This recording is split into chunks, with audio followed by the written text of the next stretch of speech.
এই যে প্রায় এই যে লাল লাল লাল লাল হয়ে যাচ্ছে, পেঁয়াজটা পোড়া পোড়া ভাব হয়ে যাচ্ছে, লালচে।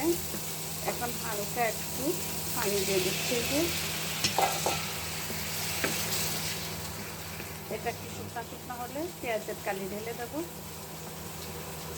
এই যে পেঁয়াজের কালি আর আলু দিয়ে দিচ্ছি। তুমি হাত দিয়ে ভালো করে দিয়ে দাও, আমাদের বোকালা একটু ঢেলে দিচ্ছে হাত দিয়ে।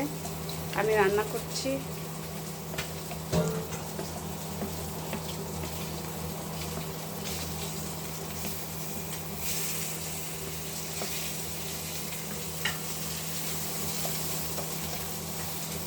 আমাদের বোয়াখালা আমাকে একটু হেল্প করলো, একটু হাত দিয়ে ঢেলে দিল এর মধ্যে।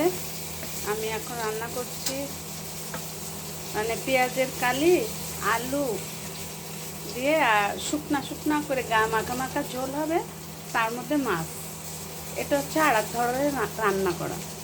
আর একটা হলো হচ্ছে শুকনা ভাজি, সেটা শুধু পেঁয়াজের কালি ভাজি, ওটা হচ্ছে আর একটা ভাজি। আর এটা হচ্ছে আর এক ধরনের গা মাখা মাখা ঝোল করে মাছ দিয়ে রান্না করা। এটা হচ্ছে আর এক মডেল। এখন এটা আমি ঢেকে রাখবো। এই যে রান্নাটা প্রায় শেষের দিকে, ঝোলটা কমে আসছে, শুকনা শুকনা হয়ে আসছে। আর একটু পরে আমি চুলা বন্ধ করে দেবো।